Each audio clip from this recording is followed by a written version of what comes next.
I think the first thing that I noticed was that we had a very aggressive strategic plan. I mean, we had the revenue plan built out to double the agency by 2022, and so we knew what we wanted to accomplish. One of the most key components is the human capital, the people. Where are the employees going to come from? So we really had a need to get disciplined about trying to build out a strategic plan for the people side of the equation to support what we wanted to do, the strategy to double the agency. Independence is so important to our culture, and we think we can do the best job for our clients by remaining independent. That requires an extreme focus on financial perpetuation, talent perpetuation, and leadership perpetuation. That drove us to invest heavily in bringing young people on and growing them in the right way. And rather than have some sort of top-down corporate management structure, we put the management of these millennials into the teams. We paired them up and partnered them with veterans, and we actually have this great mix of millennials and boomers together doing so much.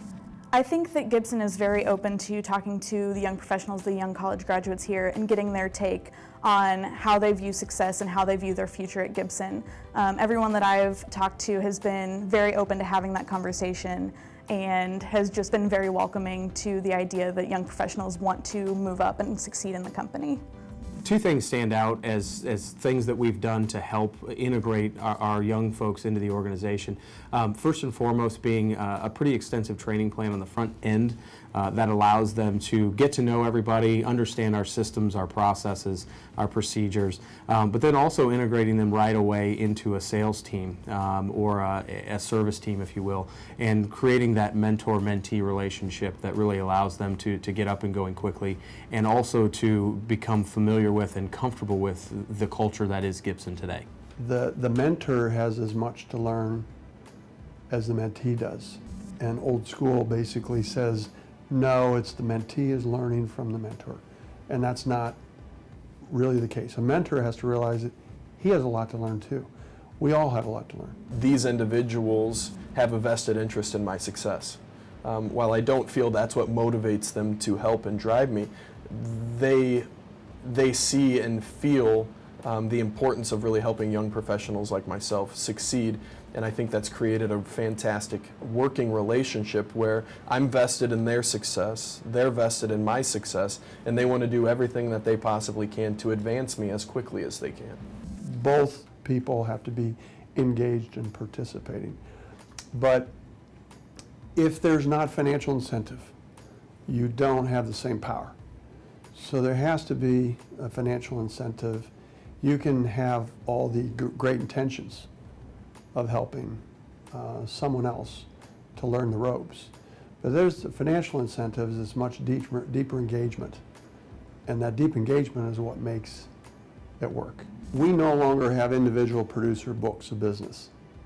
That's important to understand. That is inherently different, a different model than you'll see other brokers and agencies operating on. So what does that mean? That means that you'll have 3 or 4, potentially 5 producers all getting paid off the same book of business.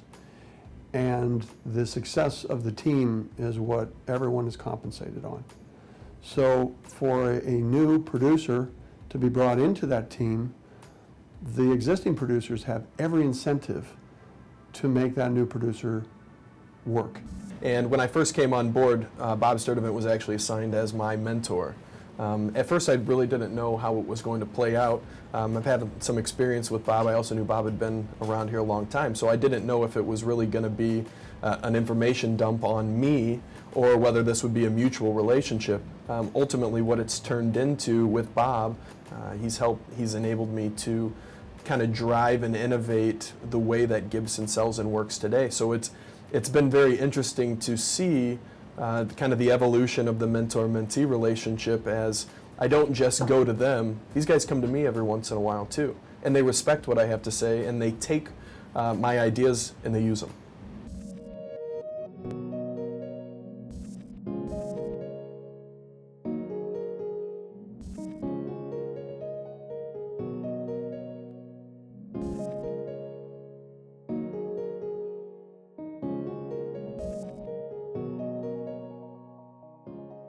GibGab's great. Organization that we have for employees who are 40 and under to plan events for the entire organization. I've already planned 2 events. We went to a Silverhawks baseball game. We had about 15 people show up, which was pretty good seeing how it was only 36 degrees and raining. But it was a lot of fun. And then we also just went down the East Race. So you get to hang out with people outside of work, people you typically wouldn't hang out with, and just kind of get to know. And I've actually learned a lot about the community and things to do around South Bend and Mishawaka from those events. Being a transplant into South Bend, it's tough. It's tough to transition to the professional environment from a school environment in which you're very well connected with those that you attend school with or those that you're in fraternity or social groups with. Coming to a new area is difficult. You know, kind of one of two things. For many people here, it's the relationship that they're in with, be it their fiance or their wife or their girlfriend or boyfriend. The other aspect of that is work. So a lot of focus is on those two areas. So when the opportunity presented itself to really drive this GibGab group, I realized bigger than myself, it was a great opportunity to connect other young professionals as they come in. So what we found is not only does it tie them to the organization, it ties them to the community. It makes them feel better connected. They understand what's going on. They can connect themselves both professionally through volunteer opportunities. At the same time, they can connect themselves socially because they're aware of events that are taking place. At the same time, they've got a group of other young professionals that are also new to the community in which they can grab and go attend these things. So it really has created a nice balance between professional life and social life for anybody moving to South Bend and joining the Gibson team.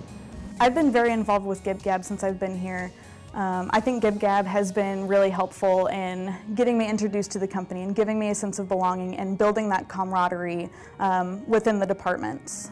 GibGab is great because it really brings us young professionals together, and we really get to know each other and our spouses and significant others. So for someone who's new to South Bend, they have an automatic group of friends. So when we're going to go to a Silverhawks game or do one of the downtown South Bend wine walks or something like that, there's automatically a group of people that they can go to do that with. And I think that just creates staying power with the company.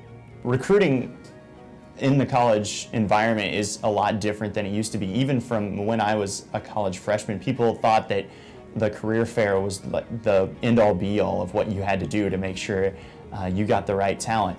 At Indiana State, I can't speak for other colleges, but we made a lot of good connections at the career fair, but outside of that was what really made a difference. And I think that's where Tim and Wes Mantooth and those guys that came to me particularly really made a difference. They made a personal connection. They connected on Twitter, LinkedIn, Facebook, all these great things. It wasn't just a business card. It was something further. They really cared about your development, and they wanted you as the person, not necessarily as the talent. They looked past that. They looked into personal relationships. First interview with Gibson, just to begin with, was with the CEO. That really said something about Gibson as a company and what they wanted to do, because I had internships where I had never met any of the executive leadership and had been with them for multiple months, and my first interaction with Gibson was with the CEO and then the employee benefits practice leader and all that. So it really felt like there was a deeper connection to what you could bring to the company. If we can go out and find the right kind of people coming straight out of college, we can teach them our culture, we can teach them our industry, the Gibson way that we do things, and we can build that from the ground up. You know, the future looks really, really bright for Gibson. And I don't know very many people in the insurance business who wake up every day and are excited about where their organization's going and see the long-term vision and the long-term future. In fact, when I attend a lot of industry events and networking, I often hear people kind of down and complaining about it. And you don't see that at Gibson, you don't hear that.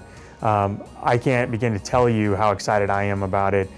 We are positioned so well. And it's a combination of taking care of our veterans and making sure that they have a great place and space and that they're fully engaged, and combining that with our young people, and to see how well positioned we are for the future. When you look about being able to survive and be the entity as time goes on, we're positioned for it. What that's meant now is that we're actually in a position, and it's one we really never thought about, and that is to be an acquirer. And our model will be different. We're not going to be one of the national acquisition models. We're looking for partners that want to grow their companies with us. And I'm talking to agencies all the time that want to be a part of what we're doing, that want to be a part of our culture and be a part of our growth. And we're just so excited about the future and what it holds for our team.